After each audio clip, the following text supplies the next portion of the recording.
అంటే మీ హస్బెండ్ వస్తూ ఉంటారమ్మా? అప్పుడప్పుడు వస్తూ ఉంటారు, వెళ్తూ ఉంటారు. పాప నేను ఇక్కడే ఉంటాము. ఎటువంటి సమస్య? నీ ఎడ్యుకేషన్ మొత్తం అయ్యాక నీకు ఫోన్, మంచి ఫోన్ నీకు నేను ఇస్తాను అని చెప్పాను. ఓకే.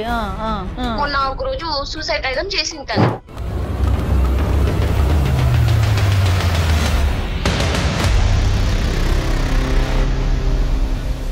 ఇంకోటి ఏంటంటే ఇంట్లో నుండి డబ్బులు కొంచెం మాయమైపోతున్నాయి. నేను పెట్టిన అల్మార్లో డబ్బులు అని ఉండట్లేదు. ఇంకా తన ఫోన్ చూసినాక నాకు ఇంకా చాలా ఇదైపోయింది. ఫోన్ ఏమన్నా చెక్ చేస్తారా మరి మీరు? ఫోన్ చూసాను. నాన్నగారికి తెలుసు ఇప్పటికైనా? తెలియదు మేడం. తెలిస్తే నన్ను చంపేస్తాడు మేడం. నువ్వు ఒక పాపను కూడా చూసుకోలేకపోతున్నావా, నువ్వు అంతగా ఏం చేస్తున్నావు అని చెప్పి నన్ను చంపేస్తాడు మేడం. నీకు ఫోన్ ఎక్కడిది నాన్న? ఫోన్ ఎక్కడిదిరా? నా ఫోన్ మా మమ్మీ డాడీకి తెలియకుండా నాకు పాకెట్ మనీ కొంచెం కొంచెం ఇస్తే, అలాగే ఇంట్లో డబ్బులు కొని దొంగతనం చేసి నేను ఫోన్ కొనుక్కున్నాను. మా ఫ్రెండ్స్ వాళ్ళకి డబ్బులు ఇచ్చేస్తే వాళ్ళే కొనిచ్చారు నాకు. ఫ్రెండ్సే కొనిచ్చారా? కానీ వాస్తవానికి చెప్పకపోతేనే పెద్ద సమస్య. ఇప్పుడు నేను చెప్తే ఇక్కడ సాల్వ్ అయిపోతారు. మా డాడీకి తెలిస్తే మా మమ్మీ సిచ్యువేషన్ మంచిగా ఉండదు. నేనే ఇప్పటికీ మిస్టేక్ చేసినాను.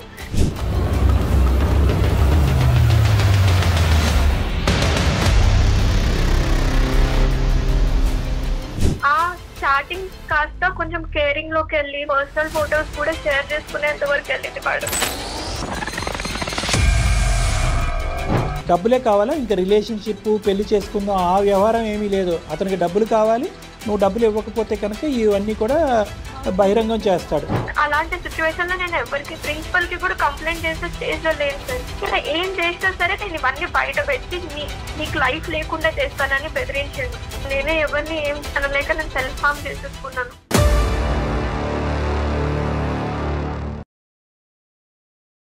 వేరికోస్ వెయిన్స్ కి సరైన చికిత్స కోసం సంప్రదించండి ఎవిస్ హాస్పిటల్. ఎవిస్ హాస్పిటల్ సమర్పించు అందమైన జీవితం కార్యక్రమానికి స్వాగతం. నమస్తే కళ్యాణ్ గారు. కళ్యాణ్ గారు, లోకేశ్వరి అనే ఒక ఆవిడ మనకి మెయిల్ చేసిందండి. ఒక తల్లి బాధ, ఎంత బాధాకరమైన సిచ్యువేషన్ అయితే మాటల్లో చెప్పలేను కళ్యాణ్ గారు. నేను మీరే మాట్లాడదురు కళ్యాణ్ గారు. నేను కాల్ చేస్తాను. లోకేశ్వరి. ఒకసారి కాల్ చేస్తానండి. Okay madam.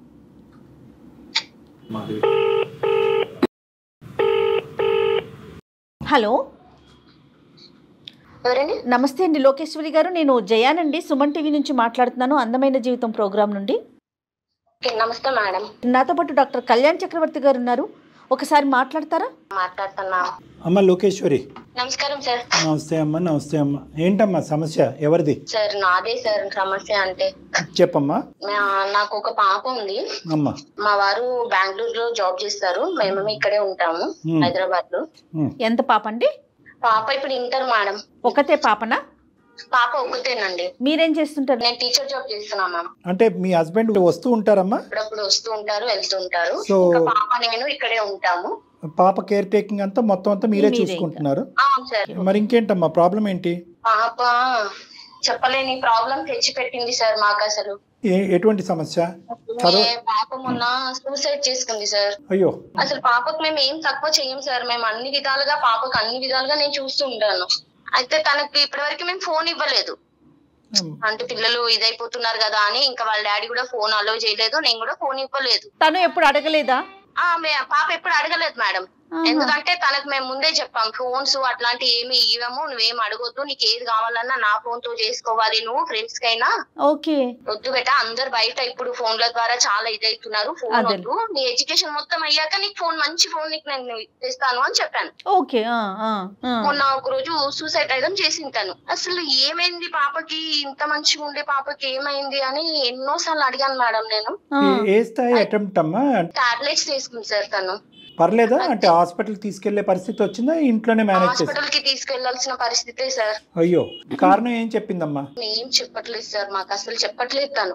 ఈ విషయం మరి వాళ్ళ నాన్నగారికి తెలిసిందా? చెప్పారా మీరు ఇట్లా? లేదు మేడం, ఇంకా వాళ్ళ నాన్నకి ఇంక ఈ విషయం అసలు ఏం తెలియదు. తన దగ్గర ఫోన్ ఉన్నదని తెలియదు, తన ఇట్లా అయ్యిందని తెలియదు, ఏం తెలియదు. తనని నేను ఎంత అడిగినా ఏం చెప్పట్లేదు. ఫోన్ ఎలా వచ్చింది అన్నది ఏమన్నా అడిగారమ్మా మీరు పాపని? చెప్పలేదు సార్, ఏది చెప్పలేదు తను. నేను ఇప్పుడు అలా చేసిందని తను ఏం అడగలేదు, కాలేక ఏం చేయాలో నాకు అర్థం కాలేక మీకు కాల్ చేశాను సార్ నేను. అంటే యూజువల్గా హాస్పిటల్లో ఉన్నప్పుడు ఇలాంటి కారణాలన్నీ వాకప్ చేస్తారమ్మా? డాక్టర్స్ ఎవరన్నా అమ్మాయితో మాట్లాడి ఏం జరిగిందమ్మా అనేది రీజన్ అడిగారా?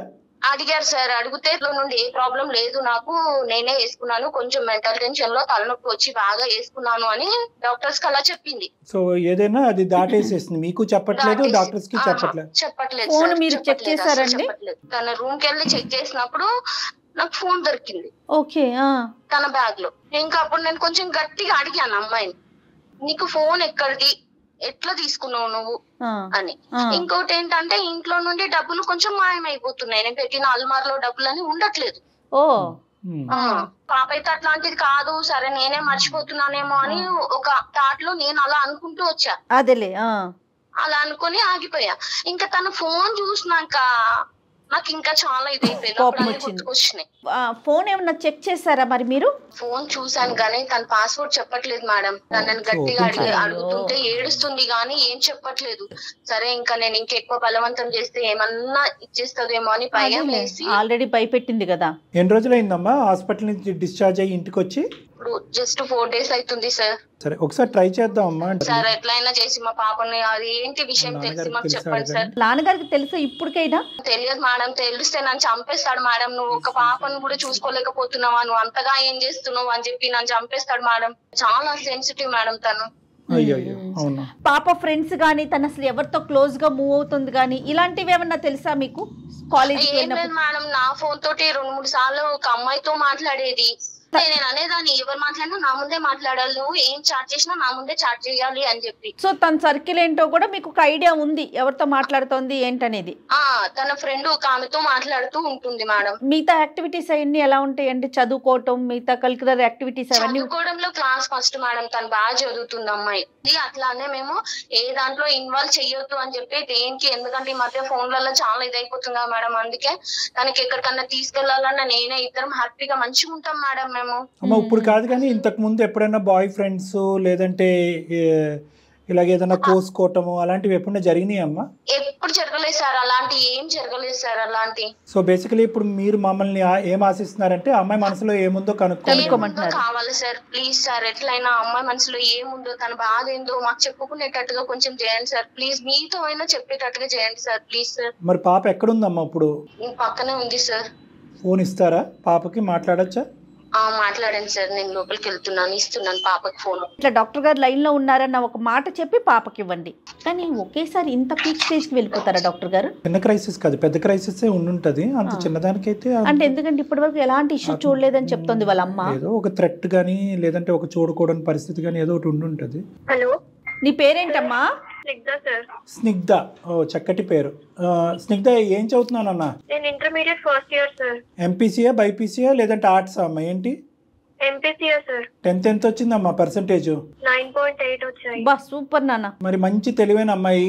మరి ఏంటన్నా నువ్వు చేసిన పని, ఎందుకు అలా చేసావు? బై ద వే నా పేరు డాక్టర్ కళ్యాణ్ చక్రవర్తి అమ్మ. నేను సుమన్ టీవీ అందమైన జీవితం నుంచి మాట్లాడుతున్నాను. ఎప్పుడన్నా చూసావా మా ప్రోగ్రాము? లేదు సార్, నేను చూడలేదు. సరే సరే, డైరెక్ట్గా మేము ఇలాగా అడగటం అనేది నీకు కొద్దిగా ఇబ్బందికరంగానే ఉంటుంది. 2 అంశాలు, ఒకటి ఫోన్ దొరకటం, రెండోది నువ్వు సూసైడ్ అటెంప్ట్ చేయటం. ఈ అంశాలు నాన్న వరకు వెళ్తే కనుక మీ ఇద్దరి పరిస్థితి చాలా ఘోరంగా ఉంటుంది అనేది అమ్మ భయం. ఏదేమైనా అమ్మ సింగిల్ హ్యాండెడ్గా డీల్ చేయాలి కాబట్టి నువ్వు కొద్దిగా ఓపిక చేసుకుని ఏమున్నా కూడా ధైర్యంగా. నాకు భయం వేస్తుంది సార్ మీతో మాట్లాడాలంటే. ఏమీ పర్లేదమ్మా, మీ ఫ్యామిలీలో ఒక మెంబర్గా నన్ను భావించు. ఎటువంటి భయం లేదు, ఏది ఉన్నా కూడా గోప్యంగానే ఉంచుదాం. నాన్న వరకు ఏది తీసుకెళ్లకుండా ప్రయత్నం చేద్దాం. నువ్వు ఇప్పుడే చెప్తే చిన్న సమస్య చిన్న పరిష్కారంతోనే పోతుంది. లేదంటే పెద్ద సమస్య కింద మారితే కనుక మా దగ్గర పరిష్కారం ఉండదు. అది కూడా గుర్తుపెట్టుకోవాలి నువ్వు. లేదు మమ్మీ, నేను చెప్పలేను. ఒక్కసారి ట్రై చేయమ్మా. అమ్మ కూడా ఇక్కడ ఓదార్పు కోరుకుంటుంది. దిక్కుతోచినటువంటి పరిస్థితిలో మా వరకు ఫోన్ చేసింది. ప్లీజ్ అమ్మా. మాట్లాడిస్తున్నావు లేదమ్మా, నీకేంటి, నువ్వు నాతో కూడా చెప్పుకోకపోతున్నావు కదా, కనీసం వేరే డాక్టర్ తో చెప్తాలి, నీకు డాక్టర్ అయినా ఇచ్చేస్తారు కదా. నేనంటే సరే ఏమన్నా అంటాను అనుకుంటున్నాను, నేను పక్కకి వెళ్ళిపోతాను, డాక్టర్ తో నువ్వు ఫ్రీగా మాట్లాడు, ఓకేనా? స్నిగ్ధ ఒక్క నిమిషం నాన్న, ఒక్క నిమిషం నా మాట విను. నువ్వు చెప్పకుండా ఉండటం వల్ల నువ్వు లోపల ఎంత కుంగిపోతున్నావు అనేది మాకు అర్థమవుతుంది. నువ్వు మాకు చెప్పకపోవటానికి ప్రధానమైన కారణం ఏంటంటే, నాకు తెలిసేంతవరకు చెప్తే ఒక సమస్య, చెప్పకపోతే ఒక సమస్య. కానీ వాస్తవానికి చెప్పకపోతేనే పెద్ద సమస్య. నువ్వు తెలివైనటువంటి ఆడపిల్లవి. ఇప్పుడు నేను చెప్తే ఇక్కడ సాల్వ్ అవుతుందమ్మా, 110%. మా డాడీకి తెలిస్తే మా మమ్మీ సిచ్యువేషన్ మంచిగా ఉండదు. నేను ఇప్పటికి మిస్టేక్ చేసినాను. మా మమ్మీకి కూడా చెప్పాలంటే నాకు భయపడుతూనే నేను చెప్పలేకపోయాను. అమ్మా చాలా చిన్న పిల్లవి, చాలా చాలా చిన్నదానివి, నువ్వు మెచ్యూర్డ్ గా ఆలోచించు కొంచెం. ఈ వయసులో, ఈ 16 సంవత్సరాల వయసులో పరిష్కారం లేనటువంటి సమస్యలు ఏమన్నా ఉంటాయి అని నేనైతే అనుకోవట్లేదమ్మా. ఎటొచ్చి నీ భావన ఏంటంటే కనుక చెప్తే ఒక ప్రాబ్లం, చెప్పకపోతే ఒక ప్రాబ్లం. ఈరోజు చెప్తే కనుక ఈ బాధ ఇక్కడితో తీరిపోతుంది. అమ్మకి కానీ నీకు కానీ మేము చక్కటి పరిష్కార మార్గం చెప్తాము.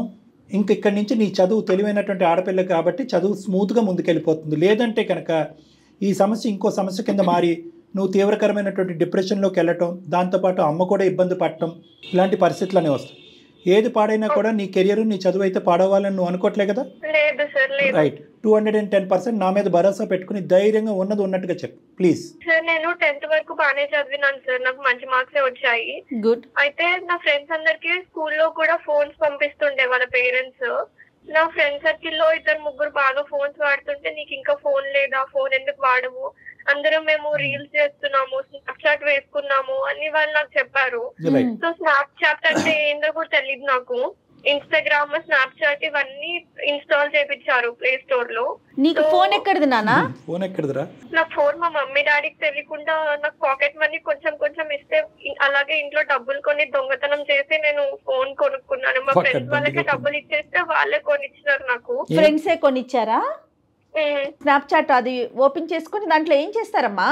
దాంట్లో స్ట్రీక్స్ కోసము ఫ్రెండ్స్ అందరూ స్ట్రీక్స్ పంపిస్తారు మేడం. ఎక్కడున్నాము, లొకేషన్ ఎక్కడున్నాను, నేను ఐస్ క్రీమ్ దగ్గరికి వెళ్తే మా మమ్మీ అప్పుడప్పుడు నన్ను షాప్ తీసుకెళ్తే అక్కడ కూడా ఫొటోస్ తీసుకొని ఇక్కడ లొకేషన్ లో ఉన్నా, ఈ మాల్ లో ఉన్నానని ఫొటోస్ పెట్టుకుంటారు మేడం. నువ్వు ఎక్కడున్నావో, ఏం చేస్తున్నావో ఇలా తెలుసుకోవటం వల్ల ఏంటి దీనివల్ల అసలు లాభం? అంటే అవి మేము షేర్ చేసుకుంటే స్ట్రీక్స్ వస్తాయి మేడం. మా స్ట్రీక్స్ వల్ల మాకు మంచి హ్యాపీనెస్, నీకెన్ని స్ట్రీక్స్ వచ్చినాయి, నాకెన్ని వచ్చినాయి అని చెప్పుకుంటాం మేడం. అట్లా ఒకసారి ఏమైందంటే, ఒక అన్నోన్ పర్సన్ కరణ్ అని నాకు యాడెడ్ యూ అని నాకు చూపించినారు. నేను యాడ్ అయినట్టు. సరే తను మెసేజ్ చేయడం స్టార్ట్ చేశాడు, నేను కూడా రిప్లై ఇస్తుండే. అట్లా ఆ స్టార్టింగ్ కాస్త కొంచెం కేరింగ్ లోకి వెళ్ళి పర్సనల్ ఫొటోస్ కూడా షేర్ చేసుకునేంత వరకు వెళ్ళింది మేడం. ఆ విషయం మా మమ్మీ వాళ్ళకి చెప్పలేదు కదా మేడం. అతను ఒకసారి ఏమన్నాడంటే, నీ ఫొటోస్ అని నేను బయట వైరల్ చేసేస్తాను అని మార్పింగ్ చేసి నాకు శాంపిల్ కూడా పంపించాడు.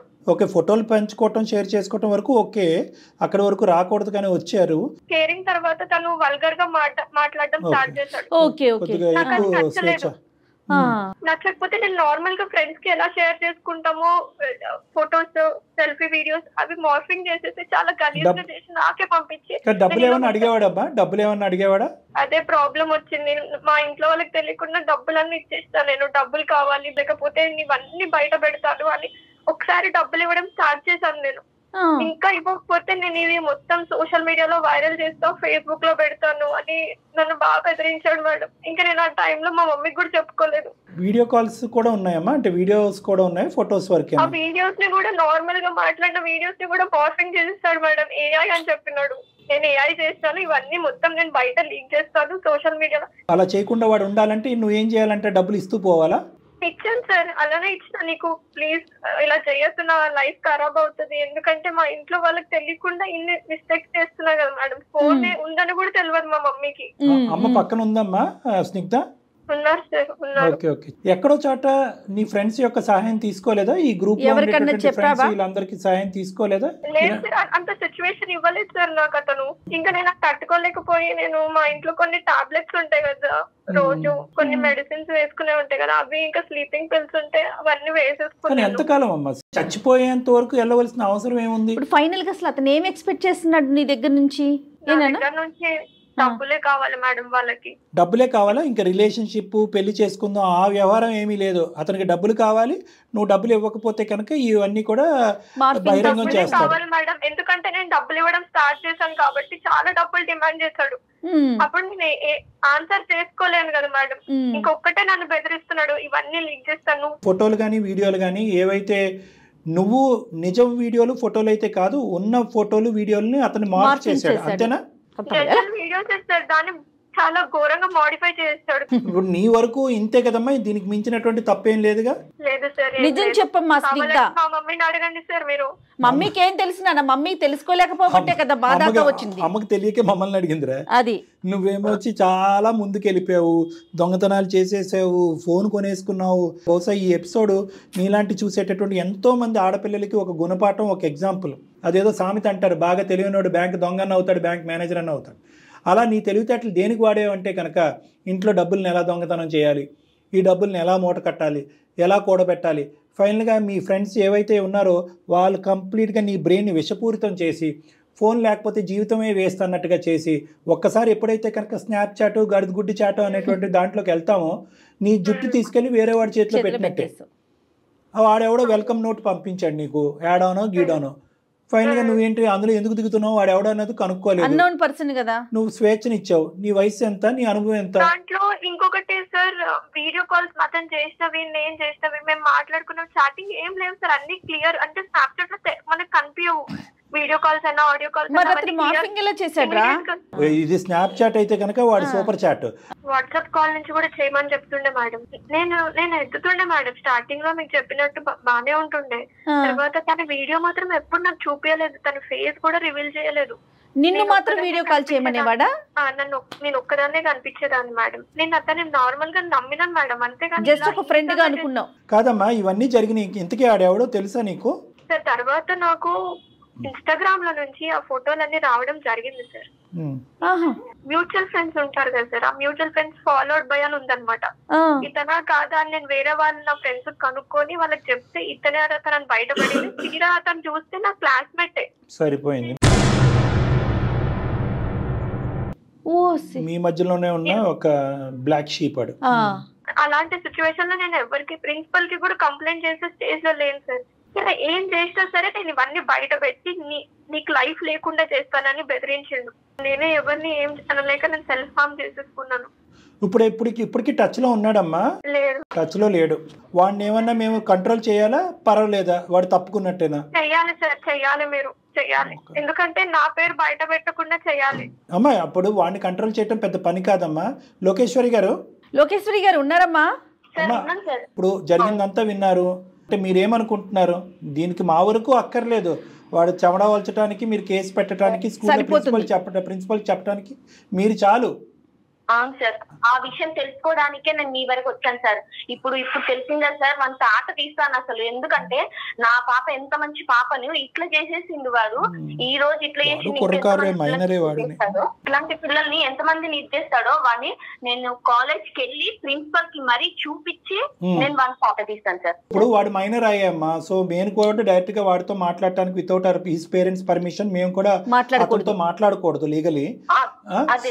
అన్నిటికంటే ముఖ్యమైనటువంటి అంశం ఏంటంటే అట్లీస్ట్ మీ అమ్మాయి మనసు విప్పి ఈ వేదికను నమ్ముకుని మాకైతే ఓపెన్ గా మనసు విప్పి చెప్పింది కాబట్టి ఫస్ట్ అది హర్షిద్దాం. మీ అమ్మాయికి మీరు ధైర్యం చెప్పండి. లోకేశ్వరి గారు, రానున్న రోజుల్లో మీరు తీసుకునేటటువంటి స్టెప్స్ ఏవైతే ఉన్నాయో అవి ఇంకా సెన్సిటివ్ అంశాలు. అవును, ఎందుకంటే ఆ అబ్బాయిని ఎప్పుడైతే ఇన్వాల్వ్ చేస్తారో స్కూల్ ప్రిన్సిపల్ ఆ అమ్మాయి పేరెంట్స్ని పిలవటం జరుగుతుంది. పేరెంట్స్ వచ్చి మా అబ్బాయి కరెక్టే అనేటటువంటి విధానానికి ఒక వాదనకి తిరిగితే కనుక నెక్స్ట్ లెవెల్లో పోలీస్ స్టేషన్ వరకు ఇది వెళ్ళవలసినటువంటి అవసరం ఉంటుంది. అప్పటికి కూడా మీ భర్త గారిని ఇంకా ముసుగులో ఉంచడం అనేది మంచిది కాదు అనేది నా అభిప్రాయం. అతనికి చెప్పేటటువంటి విధంగా మీరన్నా చెప్పండి, మేమన్నా చెప్తాం, కానీ చెప్పడం మాత్రం చాలా ఇంపార్టెంట్ లోకేశ్వరి గారి. చిన్న విషయం కాదు కదా. సెన్సిటివ్ అయితే అయి ఉండొచ్చు, బట్ మ్యాటర్ అయితే సెన్సిటివ్ కాదు కదా. నాకు కాలేజ్ అబ్బాయి అని చెప్తే నేను అప్పుడే తను నీకు మాట్లాడేదాన్ని సార్. చెప్పకుండా తను ఇలా చేసేసింది. అమ్మాయి వీళ్ళందరూ కుర్రకారు. ఇప్పుడు మీ అమ్మాయిది కూడా ఇక్కడ తప్పిదం ఉంది. గుడ్డిగా ముందుకెళ్ళటం, తెలియనటువంటి మొహాన్ని యాక్సెప్ట్ చేయటం, తర్వాత క్లాస్మేటే అనేటటువంటి తెలుసుకోవటం.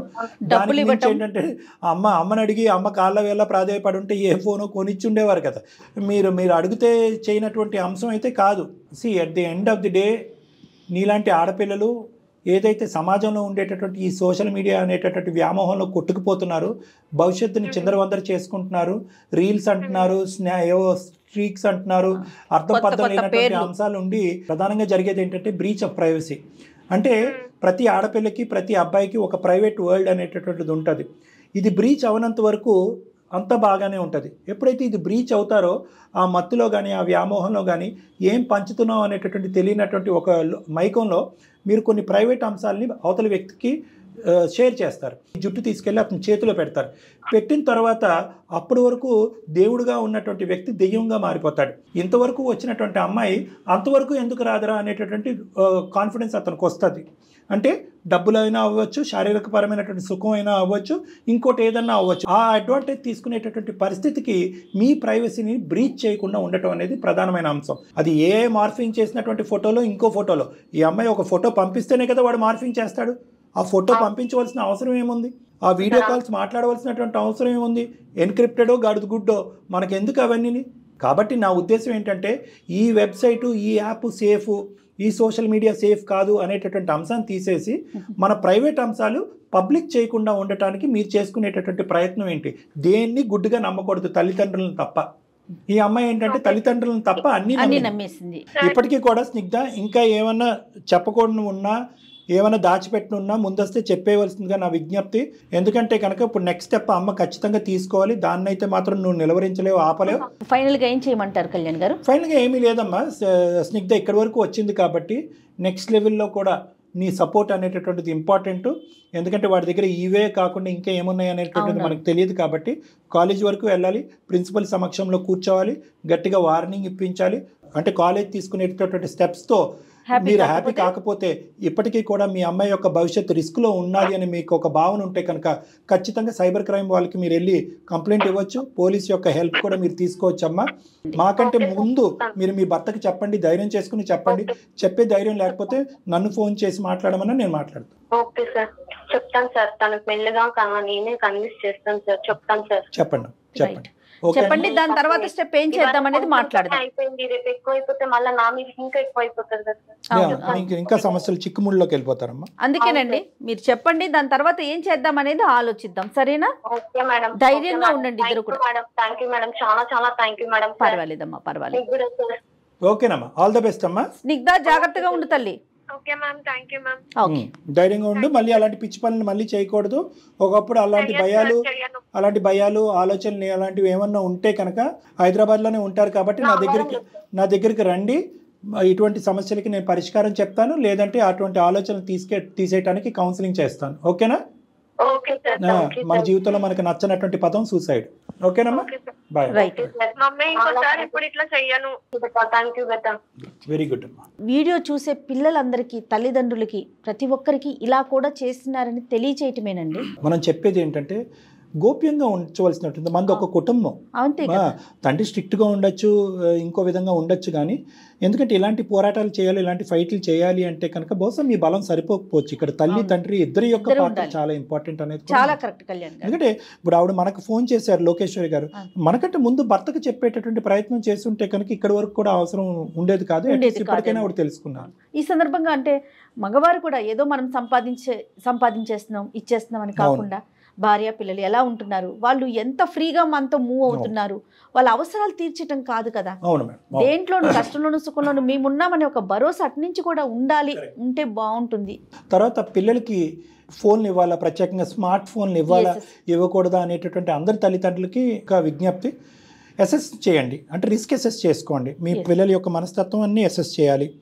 ఒకప్పుడు ఫోన్లు ఇచ్చినా కూడా ఎటువంటి ఫోన్లు ఇవ్వాలి, ఏ వయసు వరకు ఆ డబ్బా ఫోన్లు అంటారు కదా ఆ ఫోన్లు ఇవ్వండి. లేదు ప్రాజెక్ట్ వర్క్లు ఉన్నాయి అవి ఇవి ఉన్నాయంటే కనుక వీలైనంత వరకు మీ ఫోన్లు వాడుకునేటటువంటి విధంగా, మీ స్మార్ట్ ఫోన్లు వాడుకునేటటువంటి విధంగా, సేఫ్టీ గురించి ఆ చిన్న బటన్ ఫోన్లు వాడుకునే విధంగా ప్రయత్నం చేయండి. అందరి పిల్లలకి స్మార్ట్ ఫోన్లు ఉన్నాయి అంటే కనుక వీలైనంత వరకు 16-17 సంవత్సరాలు వచ్చేంత వరకు ఆ స్మార్ట్ ఫోన్లు ఇవ్వకుండానే చూడండి. ఒకప్పుడు ఇచ్చేటట్టయితే కనుక దయచేసి మానిటరింగ్ సిస్టమ్ పెట్టుకోండి. జిగ్జాగ్ లైన్లు, ఇలాంటి పాస్కోడ్లు, అలాంటి పాస్కోడ్లు ఉండనటువంటి పక్షంలోనే మేము ఫోన్ మీకు ఇస్తాము, మీ ఫోన్లు యాక్సెస్ మాకు ఇవ్వాలి అనేటటువంటి రూల్ అయితే మాత్రం కామన్గా ఫ్యామిలీలో పెద్దవాడికి చిన్నవాడికి అనేటటువంటి విధంగా కాకుండా అందరికీ ఒక రూల్ పెట్టుకోండి. మీకు ఎప్పుడైతే పూర్తి స్థాయిలో నమ్మకం వస్తుందో అప్పుడే వాళ్ళకి ఇంకో లెవెల్ స్వేచ్ఛ అనేటటువంటిది ఇవ్వటం అనేది జరుగుతుంది. రైట్. నమస్తే కళ్యాణ్. నమస్తే జగన్. వేరికోస్ వెయిన్స్ కి సరైన చికిత్స కోసం సంప్రదించండి ఎవిస్ హాస్పిటల్.